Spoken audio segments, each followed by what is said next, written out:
আমরা আজকে বাংলাদেশ জাতীয়তাবাদী দল বিএনপি নারায়ণগঞ্জ মহানগরের পক্ষে আজকে আমরা যে আওয়ামী লীগের যে নৈরাজ্য সৃষ্টি করছে সারা বাংলাদেশে নির্বাচনকে বানচাল করার জন্য এবং যেই জুলাই গণহত্যার জন্য যেই অপরাধ সংঘটিত হয়েছিল সেই জন্য শেখ হাসিনার যে বিচার এই বিচার ব্যবস্থাকে বাধাগ্রস্ত করার জন্য আগামী 13 তারিখে তারা লকডাউন রেখেছে। আমরা মহানগর বিএনপির পক্ষে আমরা আজকে সেই লকডাউনের প্রতিবাদে নারায়ণগঞ্জ শহর এবং বিভিন্ন ওয়ার্ডে পাড়ায় মহল্লায় আমরা আজকে এই প্রতিবাদ মিছিল আজকে আমরা করেছি।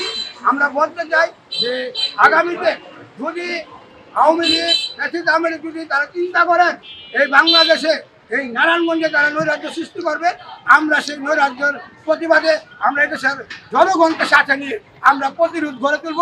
আমরা দৃঢ়ভাবে বিশ্বাস করি আওয়ামী লীগ এদেশের মাঠে আর দাঁড়াতে পারবে না। আজকে যারা আমাদের এই মহানগর বিএনপির আওতাধীন বিভিন্ন ওয়ার্ডের যে সমস্ত নেতৃবৃন্দরা এখানে এসেছে এবং আমরা প্রিয় সাংবাদিক ভাইদেরকে আমরা ধন্যবাদ জানিয়ে আমি এখানে আজকের এই প্রতিবাদ মিছিল আমি সমাপ্ত ঘোষণা করছি। বাংলাদেশ জিন্দাবাদ, বাংলাদেশ জাতীয়তাবাদী দল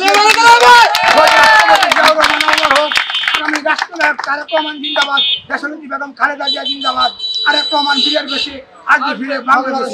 ধন্যবাদ সবাই।